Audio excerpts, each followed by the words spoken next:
Olá pessoal, tudo bem? Eu sou o Rafael Felipe, sou consultor de engenharia de sistemas pela Dell, onde trabalho no time de virtualização de aplicações e virtualização de desktops. Também sou MVP Microsoft na categoria Enterprise Mobility, com foco em Remote Desktop Service. E hoje eu estou aqui para falar para vocês um pouco mais sobre Remote Desktop Service, o RDS, no Windows Azure. Mas primeiramente eu gostaria de agradecer a todos que estão assistindo essa sessão. É um grande prazer tê-los aqui, espero que aproveitem. E também parabenizar todo o time Congresso de TI por essa grande iniciativa, onde já está na 5ª edição. E espero que muitas e muitas outras edições estarão por vir. E também agradecer o convite e a oportunidade de estar aqui falando um pouco mais sobre Remote Desktop Service para vocês.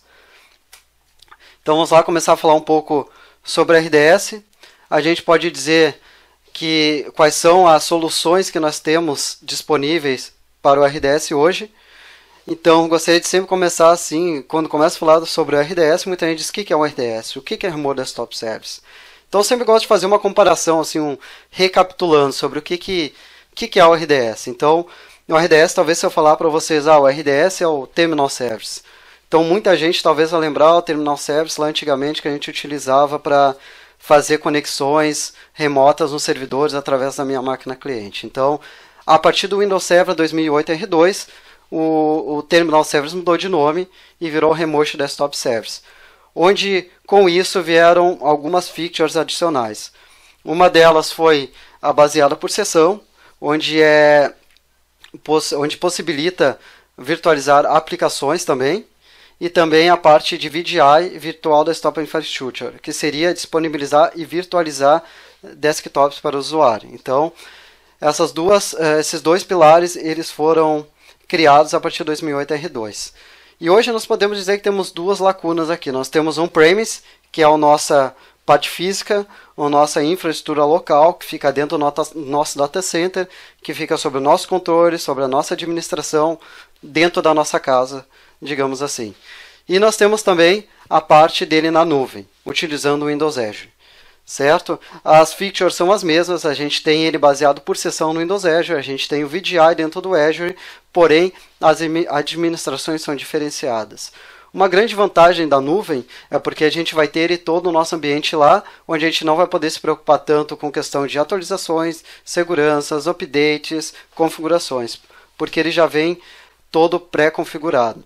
Então nós temos essas duas questões, duas lacunas, dois pilares, onde a gente pode até trabalhar separado ou então trabalhar integrar os dois ambientes juntos. Então, aproveitando esse gancho aqui, falando sobre uma coisa nova que surgiu agora no Microsoft Ignite no final de setembro e também no MVP Summit agora no início de novembro, que a gente pode falar sobre o que está vindo, né? Já está público isso, mas é uma coisa interessante que a gente poderia ressaltar aqui sobre as melhorias no Windows Server 2016 para o RDS. Uma grande melhoria que a gente viu, que a gente percebeu, que foi constatado, foi a melhoria na parte gráfica, onde melhorou a escalabilidade e a performance da parte gráfica do vGPU, né? No caso, foi melhorado os protocolos de gerenciamento de placa de rede, redirecionamento de rede, network, enfim, aí o protocolo com certeza também o RTP, houve uma grande melhoria nesse sentido do Windows Server 2016 e com o Windows 10, certo? Também a questão de balanceamento e alta disponibilidade do Connection Broker, digamos que esse Connection Broker ele é o principal recurso do RDS, ele é o gerenciador do RDS, digamos assim, é o coração do RDS, onde ele foi melhorar a questão de alta disponibilidade dele e balanceamento, ou seja, hoje a gente consegue fazer toda a configuração dele através do SQL, onde a gente consegue botar a alta disponibilidade dele e também botar a questão de passivo, ativo e cluster em cima dele, e também questão de balanceamento de cargas. E outra coisa interessante que a gente pode constar é a otimização para cloud no Windows Azure, onde ele foi realmente melhorado, onde tem uma integração fenomenal em cima dele, que é sobre o que a gente vai falar hoje, sobre as diferenças de utilizar um ambiente on-premise e utilizar um ambiente na nuvem, e acredito que vocês vão entender bem por que ele foi otimizado para a cloud, por que ele foi otimizado para a nuvem. certo? E uma coisa também, um outro item que não está listado aqui, que é algo interessante que eu acho é importante ressaltar é a questão do multipoint service, que ele já faz parte desse time também, faz parte dessa integração, que é usado muito para escolas, para universidades, para cursos, que é capaz do usuário, do professor, ter acesso a todas as máquinas dos alunos e administração, ou seja, ver as máquinas dos usuários, o que eles estão fazendo, onde é possível bloquear a estação, que é possível iniciar uma sessão, enfim. Isso daí também foi melhorado, tá? Isso daí dá para ser utilizado através dessa mesma plataforma.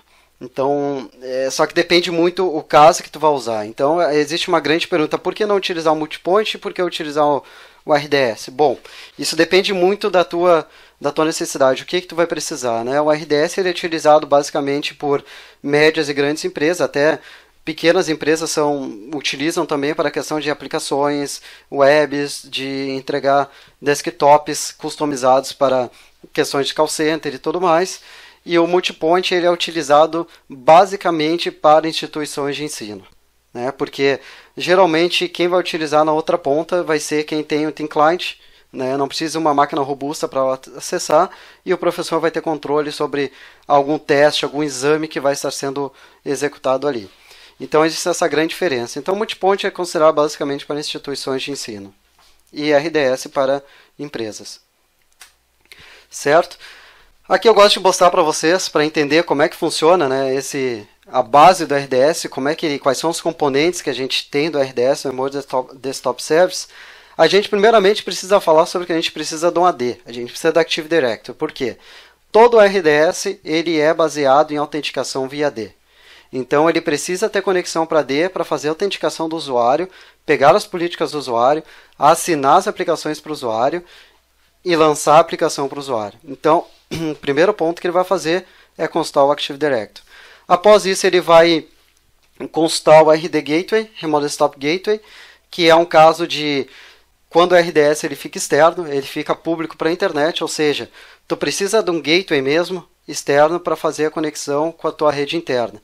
Então, muitas pessoas aqui a gente pode comparar o gateway como diversas outras ferramentas que nós temos de publicação de gateway externo. Por exemplo, a gente pode simplesmente botar um i5 ali na frente, botar um Big IP, um TreeDNS e o nosso gateway atrás, que ele vai fazer a configuração e conexão via SSL e via HTTP com o nosso cliente. Após isso, dentro da RD, ele pode dizer que ele tem todas as configurações de certificados, todas as questões de segurança também. Após isso, ele vai mandar a conexão pelo cliente, que vai chegar no Remote Desktop Web Access. O que seria o Web Access? O Web Access é um portal do RDS web, onde vai ter toda a configuração setada para o usuário colocar o seu username e também seu password e seu domínio. E logo após isso, o Web Access ele vai fazer conexão com o broker. O que esse broker vai fazer? Eu costumo dizer que esse broker ele é o meio de campo, assim, ele é o master-chef do RDS, certo? Então, o que ele vai fazer? O broker ele vai receber a informação, as credenciais do Web Access, vai consultar no AD se está tudo ok, se esse usuário tem permissão dentro do RDS, se esse usuário é válido no Active Directory, e vai passar a informação, vai dizer sim, ok, aceito. Logo após isso, esse broker ele vai consultar quais aplicações que esse usuário tem acesso. E nisso vai publicar todas as aplicações no portal do Web Access. Todos os ícones estarão disponíveis. E logo após isso, o que o broker vai fazer? Ele vai consultar o Remote Desktop Session Hosts ou o Virtualization Host. Nesse caso, a gente pode fazer uns exemplos, que eu sempre gosto de fazer um case sobre um exemplo real, sobre como que funciona. O Remote Desktop Session Host, ele vai ser responsável, por exemplo, nós temos um caso, por exemplo, de 10 a 20 desenvolvedores que precisam utilizar o Visual Studio por um mês, certo? Então, como é que a gente vai fazer isso? A gente vai chegar e vai pegar esse Visual Studio e vai chegar instalando nas 10 máquinas ou 20 máquinas locais dos usuários, certo? A gente pode utilizar o System Center, a gente pode ir na mão mesmo, manualmente, lá instalar, a gente pode botar um share e pedir para o desenvolvedor instalar, enfim, a gente tem diversas maneiras de fazer essa instalação localmente na máquina do usuário. Porém, esse caso de virtualização de aplicação, a gente pode simplesmente instalar o Visual Studio dentro do Session Host Server. Ou seja, a gente instala apenas uma vez essa aplicação ali dentro, a gente customiza essa aplicação, a gente diz como que ela vai ser rodada, a gente explica que políticas ela vão receber, tudo perfeitamente dentro de um servidor apenas e configurando ela somente uma vez. Então, após isso, a gente só vai ser possível publicar essa aplicação e essa aplicação vai ficar disponível para 10 ou 20 desenvolvedores, quantos forem necessários. Então, esse desenvolvedor ele vai chegar, vai abrir o portal através do Web Access, vai ver o ícone do Visual Studio e vai fazer lançar o ícone. Então, essa aplicação ela vai abrir para o usuário como se fosse instalada na sua máquina local, porém ela vai ser virtualizada. Então, esse é um caso bem interessante sobre isso. Não é mais necessário ir lá na máquina do usuário, instalar 10 vezes o tempo que tu vai levar para instalar, simplesmente instala uma vez no Session Host. Esse Session Host ele não suporta apenas uma aplicação.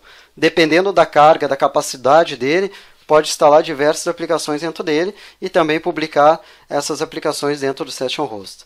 Então, o Session Host Server ele é responsável por receber a sessão do usuário e abrir a aplicação para o usuário também, disponibilizar essa aplicação. Também a gente agora falando sobre Remote Desktop Virtualization Host, é um outro caso separado, diferente do Application Host, que ele vai disponibilizar um template de máquina virtual, ou seja, Windows 8, Windows 10, para o usuário.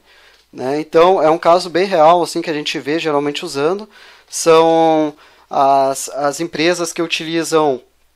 Tem clientes que precisam utilizar um desktop virtual, né? Então, a gente consegue ter um desktop configurado dentro do Virtualization Host. A gente pode criar quantas imagens a gente quiser, quantos templates disponíveis. A gente pode ter 10 VDIs, no caso, disponíveis para o usuário, certo? Para 10 usuários diferentes.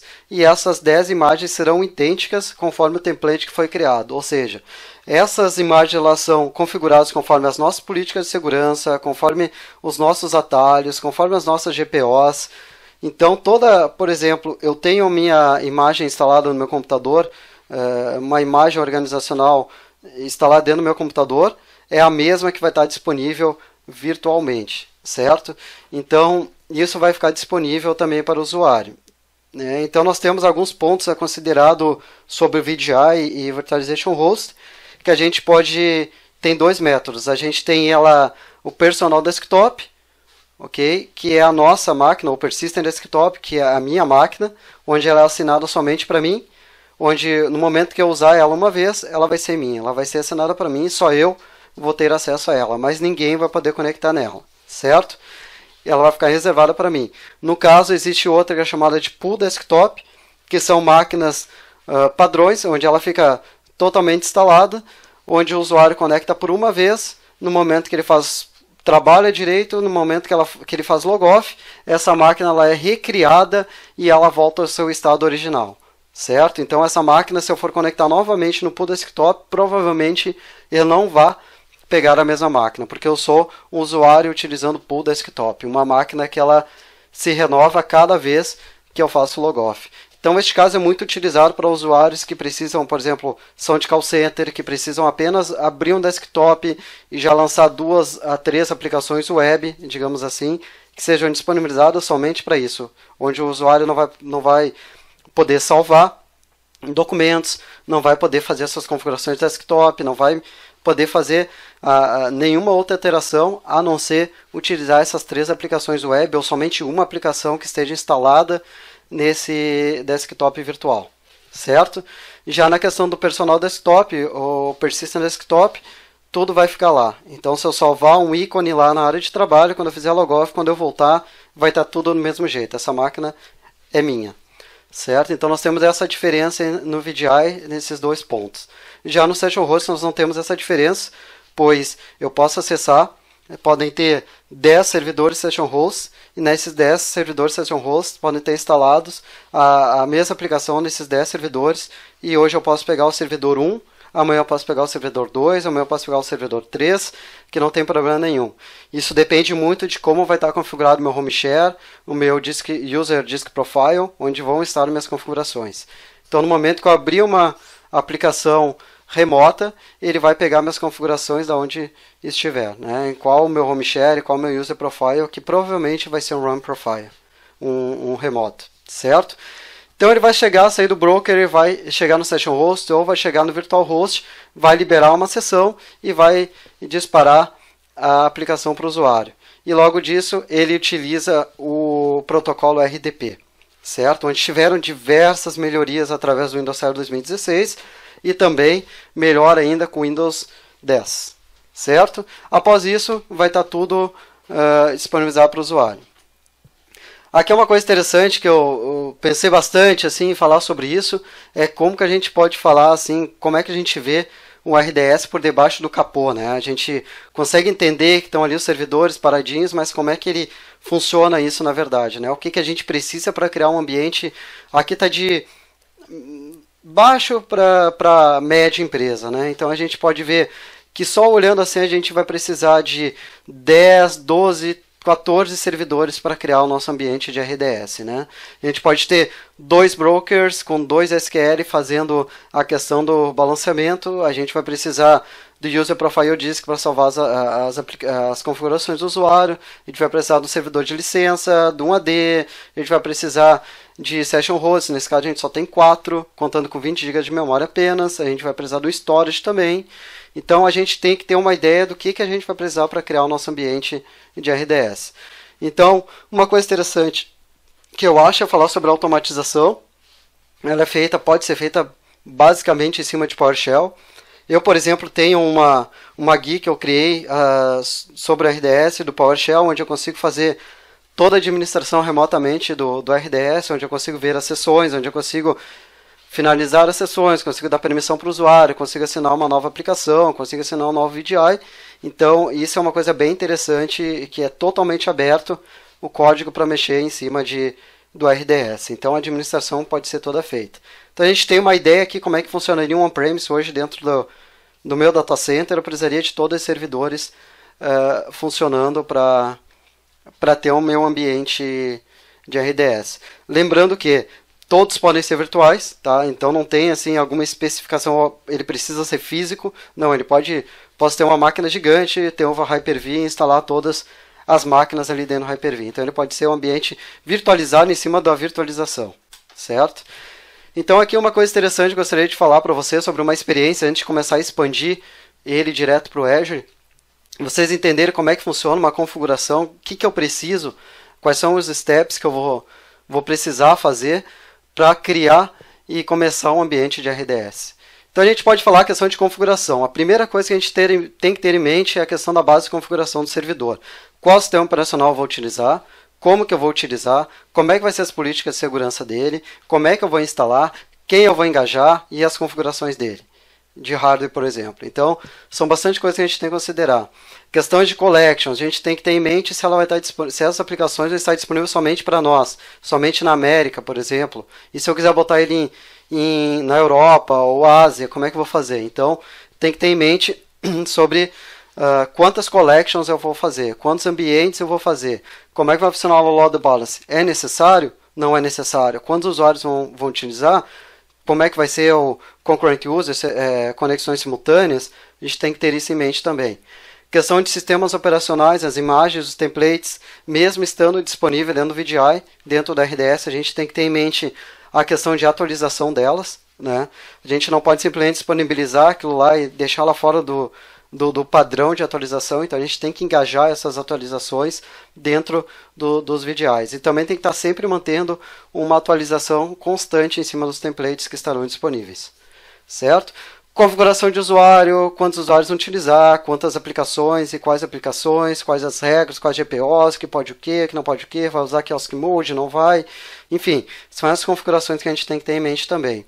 Questão de RDS, licenciamento de aplicações, a gente tem que ter em mente quantos usuários vão utilizar e como que vai ser a questão de utilização deles para ver as calls de RDS e também a questão de licenciamento de aplicações, que a gente pode ver quantos usuários vão utilizar também. Então, outra parte importante seria a questão do portal, autenticação e certificados. Então, se eu estou usando um portal meu local, eu vou ter que precisar ter um certificado externo válido, com PKI, tudo perfeito. Eu vou ter que customizar meu portal, eu posso customizar ele como eu quiser. E também eu vou dizer como é que vai ser feita a autenticação, vai ser via domínio, como é que vai ser feito o domínio, como é que vai ser a configuração realizada dentro dele, certo? Isso tudo que eu estou me referindo é como utilizar a experiência do RDS de mim localmente, on-premise, na minha infraestrutura, no meu data center, certo? Outro ponto importante seria permissões e políticas, que a gente precisa definir quem vai utilizar e quem não vai utilizar e como. O endpoint device, que a gente precisa ver da onde esse usuário está vindo, né? Porque o RDS não fica disponível somente dentro de uma empresa, eu posso acessar ele utilizando aquele conceito Bring Your Own Device, que seja um meu celular, ou meu tablet, ou a minha máquina, ou o computador do hotel, ou do meu colega, enfim, ele vai estar disponível de qualquer lugar. E isso eu tenho que ter em mente como que eu vou facilitar isso para o usuário, como é que eu vou deixar isso disponível para ele, certo? Então as configurações de protocolo também, a gente pode dizer que é o RDP, quais ports ele vai usar, encriptação, se eu vou deixar alguma coisa na frente dele, se eu vou botar algum método, de, por exemplo, Two-Factor Authentication, que está muito em uso hoje, então, através de tokens, então preciso ter atenção focada nisso. Tá? Então isso aqui que eu falei é somente para começar uma configuração e começar um RDS. E agora que a gente tem que ter em mente a questão de gerenciamento. Depois que já está tudo configurado, tudo setado, a gente precisa ter em mente a questão de gerenciamento. Como que a gente vai gerenciar isso? Então a gente precisa ter em mente a questão de gerenciamento de usuário, gerenciamento de sistema operacional e inventários também. Então a gente tem que ver como é que está a capacidade dele, pois a gente pode ter criado um ambiente para 10 usuários, daqui a pouco a gente vai ver, já tem 50 e está no gargalo e a gente não sabe o que está acontecendo. Então é uma questão que a gente já entra na parte de monitoramento, que é de usuário e telemetria e performance, né? Onde a gente precisa ter uma ferramenta diferente, no caso um SCOM, por exemplo, um Foglight, enfim, VROPS, a gente consegue ter uma noção do que está acontecendo no nosso ambiente. Então a gente precisa de mais uma ferramenta em cima para detectar e fazer a questão de monitoramento. Também a parte de gerenciamento de sessão de usuário, manutenção, logon script, por exemplo, hoje o usuário solicitou que ele vai ter que ter acesso ao H, um mapeamento dele e tudo mais, a gente tem que ter isso em mente que a gente vai ter que alterar o nosso logon script para o usuário, e a gente, por exemplo, também vai ter que ter em mente que o usuário estourou seus 20 GB de user profile, agora ele quer 40, porque ele está baixando muita coisa, ele trabalha com CorelDRAW e AutoCAD, então ele precisa de mais espaço, então a gente tem que ir lá e gerenciar, aumentar a nossa storage, dizer para ele que ele tem mais acesso tanto no VDI, que eu posso fazer isso dentro no Hyper-V, por exemplo, aumentar o disco dele, ou então através do home share, mas isso faz parte do nosso gerenciamento também, e a questão de servidores e collections, que a gente tem que administrar a sua vida dele, se ele está saudável ou não. Então, e aqui é uma parte muito interessante, a questão de troubleshoot, sessões e processos, que é aquela coisa que sempre acontece lá pelas 5h30, 6 horas de uma sexta-feira, onde aquele usuário lá grita que a sua sessão travou, que o outro grita que a sua aplicação não está abrindo, que grita que está lento. Então, essa é uma coisa de troubleshoot que a gente tem que estar sempre entendendo, pois eu falei 3 exemplos agora, e desses 3 exemplos podem ser 3 problemas diferentes ou apenas um problema só. Então a gente tem que ir na causa da raiz e entender o que está acontecendo. Então imagine se vocês têm uma infra de 30, 40 RDS para identificar o que está acontecendo. É trabalhoso, a gente vai ter que investigar onde é que está dando erro, se é network, se é no servidor, se é no RDS mesmo, se é na aplicação, enfim. Isso é uma coisa interessante.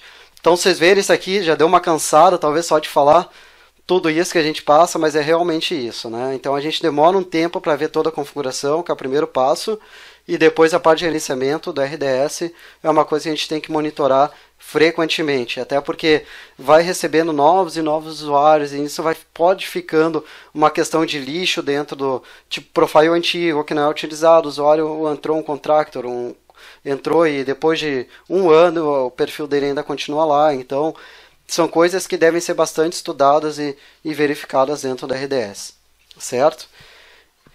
Mas aqui chegou uma questão bem interessante aqui que vai facilitar a nossa vida, que é assim, eu acredito que foi a bola da vez da Microsoft, isso aqui ajudou muito, tem nos ajudado muito internamente, que é o Azure Resource Manager, certo? Vocês viram que eu falei sobre como criar um ambiente, que a gente vai precisar em torno de 16 servidores e tudo mais. e nisso eu vou precisar engajar time de segurança, eu vou precisar engajar time de network, AD, processo, um gerente de projeto, autorização da gerente, enfim, tem um longo processo pela frente até ter esse ambiente localmente instalado para mim. Certo? Então agora, usando ele dentro do Azure, a gente pode ter um baseado no Resource Group, ou seja, um recurso agora congresso de TI, por exemplo, que eu criei. Mas amanhã, por exemplo, posso fazer outra coisa e botar congresso de TI 2017, que vai ter um outro recurso para o que está vindo, por exemplo. A gente pode fazer a regra baseada no controle de acesso, onde a gente consegue botar quem vai ter acesso ou não, igualmente como a gente vai ter on-premise, então a gente consegue fazer isso via Active Directory. E também, esse é o grande detalhe, utilizando o JavaScript Object Notation, certo? Ele é basicamente um script que a gente cria com todas as configurações, a gente consegue fazer todas as configurações e alterações através do Visual Studio. Então, para quem tem facilidade de desenvolvimento, isso aqui vai ser, como diz assim, uma mão na roda para conseguir fazer isso. Então, é algo muito simples. Então, através de apenas um script, um template, tu vai ter todo o teu ambiente RDS estruturado dentro da nuvem, né? Então a gente pode considerar que vai ter um VNet, vai ter um store já criado, vai ter um IP público, porque para mim isso aqui foi sensacional, porque esse IP público eu digo que ele vai ter e ele vai simplesmente publicar, disponibilizar um DNS externo na internet. Então, com questão de segurança já aplicada, então eu só posso simplesmente entrar ali, vai ter meu certificado, vai ter toda uma configuração, tudo pronto, onde eu vou conseguir acessar o meu RD Web, certo? Então ele também já vai criar o load balance, ele vai fazer todo o recurso de load balance conforme quantas máquinas eu vou ter disponível, e também vai ter a questão, vai criar o meu AD, caso eu queira criar um novo AD, ele vai criar um novo AD para mim, conforme o nome que eu colocar, o novo DNS que eu colocar, ele vai criar para mim. Também eu posso dizer, se eu já tenho um ambiente AD na nuvem, eu posso colocar meu ambiente AD na nuvem, então eu posso especificar o meu domínio já na criação, já fazer interligação com o meu AD, então isso é algo bem interessante. E ele já vai criar meu gateway, meu web, meu connection broker, meu license server, tudo pronto. E também uma coisa interessante é a questão da VM do session host, onde eu posso dizer quantos session hosts eu vou querer. Somente configurar, colocar o número de VMs que eu vou querer. Esse template está disponível através do site da Microsoft, ele está no link aqui abaixo, onde vocês poderão ver, poderão utilizar, tem todas as configurações dele. Tá? Então aqui já vamos partir por 100 mais slides, aqui já vamos mostrar como é que ele funciona, esse template. Então aqui a gente tem a questão dele aqui, vamos só abrir aqui, blog TechNet, vai aqui. Então aqui, esse aqui é o link que está lá abaixo disponível para vocês. Vocês podem ver aqui tudo mostrando direitinho como é que faz o deployment, como é que ele instala, o que ele instala. Então, Resource Manager, como é que ele funciona. E aqui está tudo o que ele vai fazer, né? Todo como é que estão os parâmetros dele. Então, vocês podem fazer essa configuração facilmente. Isso daqui é grátis, é gratuito. Vocês podem utilizar isso quando quiserem. Somente precisa ter uma assinatura no Azure. Mas também vocês podem utilizar o PowerShell para fazer isso. Vocês podem usar os templates. Esse aqui é um template Quick Starter. Certo? Vocês podem fazer todas essas configurações. Aqui o que ele vai instalar. E logo aqui abaixo como configurar o certificado. Como é que ele funciona. Como gerenciar o ambiente. Enfim. Isso aqui é tudo simples, né? Então como é que a gente vai fazer isso? A gente simplesmente vai em Deploy. Template. E logo após ele vai chegar e vai abrir para nós toda a configuração de como criar um template do RDS completo. Ou seja, toda aquela configuração ela pode ser criada através de 1 hora e 10, essa configuração já vai estar toda feita, né? Então aqui a gente pode considerar que a minha subscription, a gente pode dizer que é um novo recurso ou um recurso já existente dentro do Azure. Aqui eu posso botar congresso, deixa eu botar tudo minúsculo, congresso TI. Aqui ele já pegou a minha localidade, no caso, mas eu poderia escolher qualquer outra aqui. No caso, se eu estou nos Estados Unidos, eu posso colocar Norte América ou qualquer outro, Central US. Aqui o DNS, eu posso colocar aqui congresso, tem que ser tudo minúsculo, congresso TI. Ele vai dar um check aqui ao lado. ok? Aqui o gateway, a address name eu posso botar congresso gateway. E aqui o domínio, no caso, é contoso.com, que é um padrão que se coloca, mas eu posso botar aqui congressoTI.com. E ele simplesmente vai criar esse domínio para mim, mas se eu tivesse o meu ali, eu utilizaria o meu. E username, que vai ser o usuário que vai ter acesso às VMs que serão criadas, que vai ser o administrador. E aqui o password. E aqui é uma coisa muito interessante também, eu posso escolher qual vai ser a imagem do meu servidor, se ele vai ser o Windows 2002 R2 Data Center ou 2016 Data Center já disponível. Nesse caso a gente vai usar o Windows 2016 Data Center. E aqui a gente coloca quantos session hosts serão disponíveis para mim, ou seja, quantos eu vou precisar para ter as aplicações disponíveis. Nesse caso posso botar aqui 20, 30, enfim, depende da minha assinatura e quantos core eu posso ter disponíveis, né? Então nesse caso aqui eu posso botar 1 e aqui eu posso escolher qual vai ser a configuração das minhas máquinas do Session Host, né? Se serão o padrão Microsoft ou se a gente quer com mais core, com mais memória e tudo mais. Todas essas configurações é que elas podem ser constadas dentro do Marketplace da Microsoft, dentro do Gallery. Então a gente consegue ver a configuração de cada um. Nesse caso aqui, posso botar aqui A1 só para teste, e aí logo após aqui eu digo que concordo e dou um purchase aqui que eu compro e ele começa a executar. Mas uma coisa antes de executar, eu gostaria de mostrar para vocês como é que funciona atrás desse template, né? Porque isso aqui está muito óbvio, foram digamos um formulário para preencher, né? Então aqui a gente tem todos os parâmetros aqui, como é que funciona esse template aqui atrás. A gente tem as variáveis, como eu mostrei ele agora, standard A4, a gente pode remover todos e deixar somente standard A4, que é somente a configuração que eu vou utilizar. Então aqui a gente consegue fazer todas as configurações que a gente quer do gateway, do broker e do nosso ambiente inteiro, inclusive da nossa rede, nosso network e tudo mais, certo? Uma coisa interessante, a gente precisa fazer uma configuração do broker, por exemplo, a gente simplesmente clica no broker, a gente vai ter todas as configurações aqui. Então o broker é uma configuração que no formulário a gente não consegue alterar, mas se vier aqui a gente consegue mudar de standard A2, que já é o padrão, a gente consegue botar standard A4. Isso aqui é totalmente customizado, né? Então a gente consegue mudar qualquer outro servidor, qualquer outro gateway que for criado também. Aqui a gente pode ver standard A4, a gente botar standard A6, enfim, a gente consegue fazer toda a alteração, né? Então a gente simplesmente só coloca um save aqui e acabou. Depois a gente pode fazer o download e fazer um upload desse template e utilizar esse template que eu acabei de criar e customizar ele, né? Então aqui é simples, a gente faz preenche o formulário, dá um OK e já dá um purchase aqui que ele já vai validar, vai ver se as informações que eu coloquei estão corretas e já começou a fazer uma deployment, certo? Então, o que ele acaba fazendo aqui dentro? Tá? A gente já tem um previamente criado aqui para o Congresso de TI, que é esse congresso, que a gente consegue ver tudo que foi listado lá no PowerPoint. Na apresentação a gente consegue ver o que ele criou.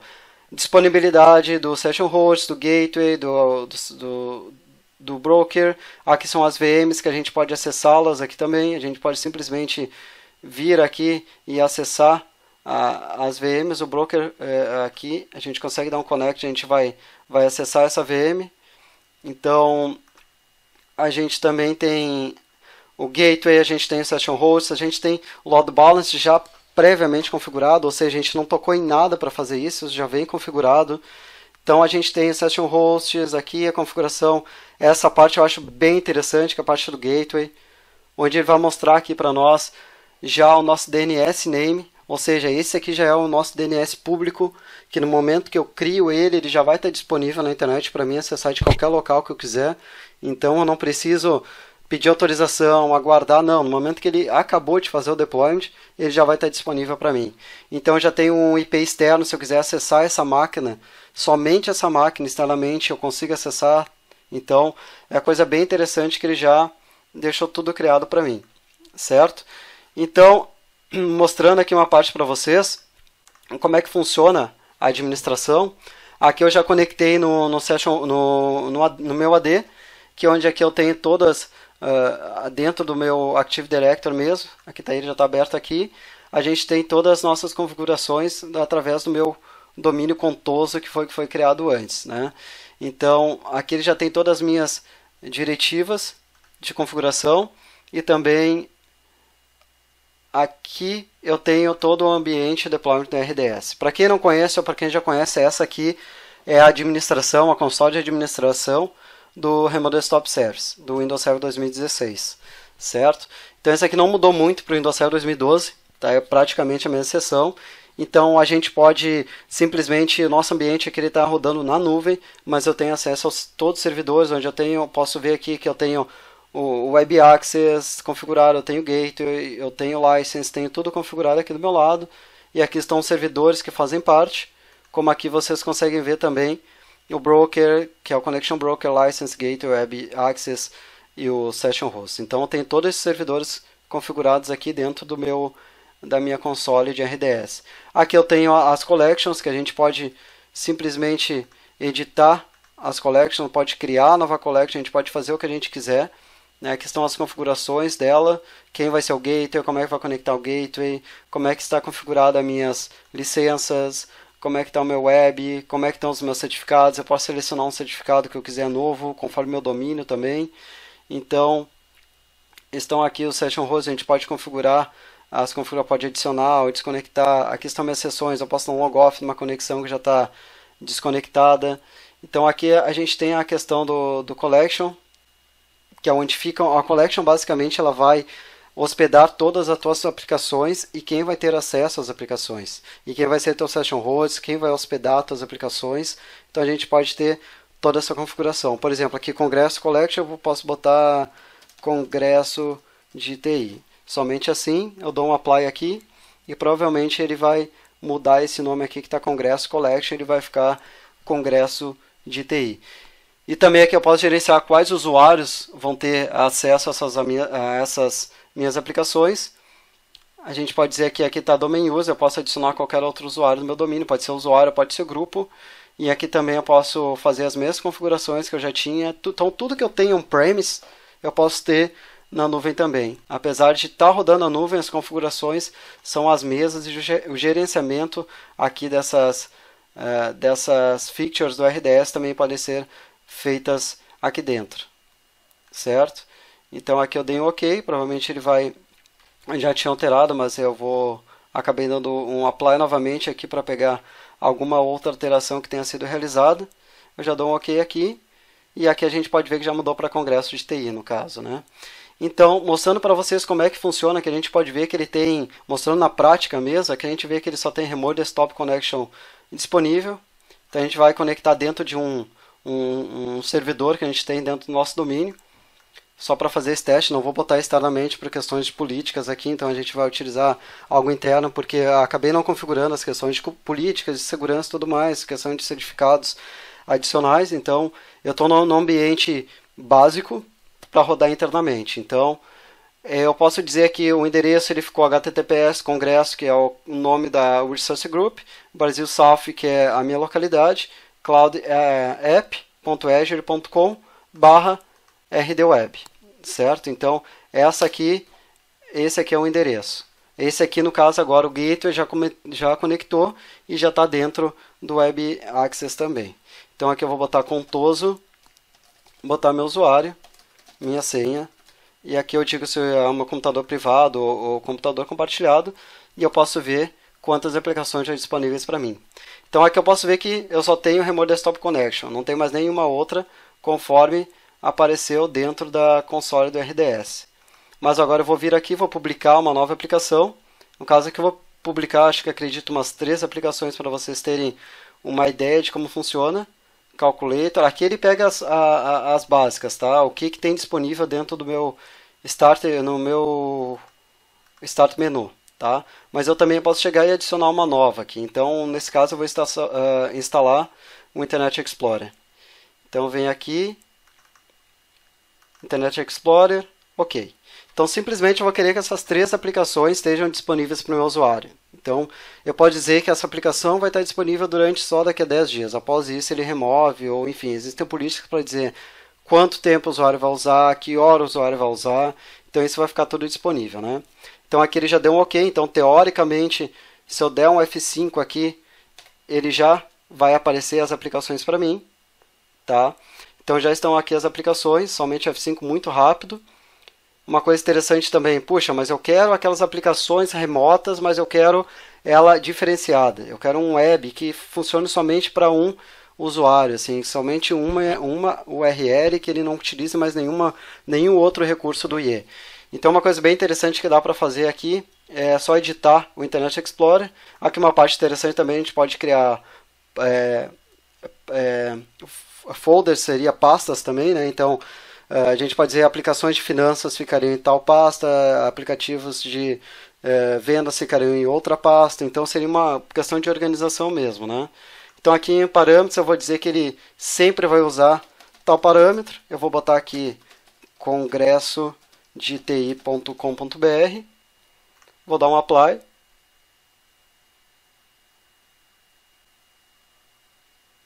Ok. E agora lá vou eu. Eu vou lançar esse Internet Explorer e aí ele vai perguntar aqui dizendo o que eu quero fazer o redirecionamento. Nesse caso eu não quero nada, mas eu posso botar um redirecionamento. Aqui ele está pedindo o gateway, está pedindo por mais uma autenticação porque ele não está configurado o single sign-on, mas é possível configurar o single sign-on aqui dentro.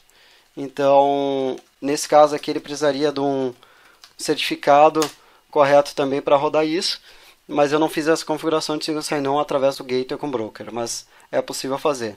Então o que ele está fazendo aqui? Basicamente o gateway conectou aqui, pegou minhas credenciais, jogou para dentro do broker, o broker está verificando as minhas credenciais. Agora o broker, vocês podem ver que ele está conectando no broker.contoso, então o broker está fazendo todo aquele trabalho de verificar aonde que está a minha conexão, se eu tenho acesso a alguma coisa, se o meu AD está correto, se as permissões que eu tenho estão corretas. Agora ele está verificando verificando e procurando um session host onde tem essa aplicação que eu solicitei, certo? Então agora ele já pediu uma autenticação, pedindo porque eu estou utilizando um servidor que ele não possui o mesmo protocolo do cliente, onde ele está configurado o padrão para utilizar com o cliente, ou seja, Windows 8, Windows 10, certo? Mas eu estou usando o Windows Server 2016, tem um protocolo diferenciado. Então, neste momento ele ainda está verificando. Ele demora um pouco porque é a primeira vez que eu estou acessando essa aplicação, então ele demora um tempinho. A gente pode ir no Show Details ali, só que ele foi muito mais rápido do que eu pensava, e a gente pode ver aqui que ele está já abrindo uma aplicação do Internet Explorer já com a configuração, com o ícone que eu quero, que seja congresso, com a URL que eu quero, ou seja, Congresso de TI. Então tá aqui, a gente pode ter toda a configuração que a gente quer, a gente pode trabalhar aqui tranquilamente, né? A gente consegue fazer toda a configuração aqui e setar a URL que a gente quiser. Uma coisa interessante também, já como a gente está com uma sessão aberta, eu vou abrir um calculator aqui, vocês vão ver a velocidade que ele vai abrir. Está aqui um calculator, né? Então ele está tudo aqui perfeito, ele está totalmente virtualizado dentro. Por exemplo, aqui eu estou usando uma VM que está dentro do Azure, fazendo uma conexão remota dentro da VM do Azure, acessando o RDS dentro do Azure. Então eu estou fazendo um tunelamento bem grande aqui, né? Estou fazendo uma grande volta, né? Então aqui eu posso ver, aqui está o Word, a gente pode ver a experiência aqui, que a gente pode ter. Então a gente pode ver que basicamente instantâneo no momento que eu atualizo, que eu mexo em tudo aqui, então é super interessante, certo? Então aqui eu posso salvar também, aqui existem políticas para salvar, isso aqui pega o do meu, mas eu posso um storage temporário, onde o User Profile Disk, como eu comentei antes. Também a gente pode utilizar esses aqui, que é a nossa máquina local, mas a gente pode simplesmente bloquear para o usuário acessar o C, né? Então, essa aqui é a política que a gente tem, esse é o RDS na nuvem. Então, mostrando uma coisa bem real sobre como uma melhoria que teve utilizando esse protocolo do 2016, eu vou utilizar o youtube.com aqui, que a gente vai fazer um teste aqui para ver como é que funciona essa performance. Cada um vê o poderoso aqui, para ver como é que ele funciona, né? Então, a gente está aqui numa máquina virtual, utilizando uma aplicação virtual, utilizando o YouTube, né?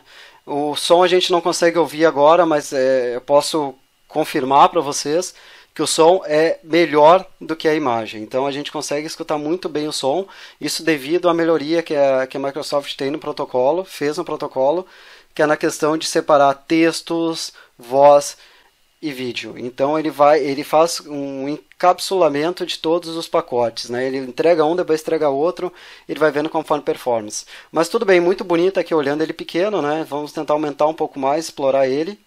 Ele está aqui já a tela um pouco maior, certo? Então agora a gente vê que ele continua ainda na performance, só que agora a gente vai explorar um pouco mais ele, a gente vai botar um full screen para ver como é que ele funciona. A gente vê que mesmo assim, porque a gente não tem o vGPU instalado, a gente não tem uma máquina, uma placa de rede dedicada a fazer isso. Então, é aceitável que ele dê umas pequenas travadas. E outra coisa que a gente tem que considerar, que aqui eu estou acessando ele através de 720. Né? Então, eu posso simplesmente chegar e colocar aqui, ó, 1080. Né? Então, a gente vai explorar ele mais ainda, uma questão que é incrível. Assim, a gente pensar que isso daqui há tempos atrás a gente não teria visto isso, né? Mas isso aqui já está disponível, a gente pode utilizar. Tá, então agora eu diminuí aqui para ele ficar melhor, a gente vê que a performance dele melhora. Mas sim, existe uma grande melhoria a questão de performance gráfica no Windows Server 2016 e o RDS. Então a questão de treinamento, se precisa de algum vídeo de treinamento, alguma coisa, isso daqui está totalmente integrado ao RDS. Certo? Então esse daqui a gente pode simplesmente publicar e desabilitar as aplicações, dar permissões para o usuário, tudo aqui dentro através do Windows Azure, certo? Então, mostrando aqui novamente a questão do Azure, a gente vê, já mostrou todas as configurações, como é que pode ser, o que é configurado, ele instala praticamente 20 recursos, incluindo network, segurança e servidores e balanceamento, iniciando apenas com um script. Então, pessoal, então aqui somente um resumo mostrando para vocês sobre o Remodel Top Service, o que melhorou, que teve grande melhoria de performance, escalabilidade e na nuvem, e também ele é ideal para hospedar em parceiros e clientes, onde tu pode acessar ele em qualquer lugar. E também a melhoria na administração e automatização, que pode ser feito via PowerShell ou através de template também. E reforço na segurança de comunicação através de cloud e no protocolo RDP.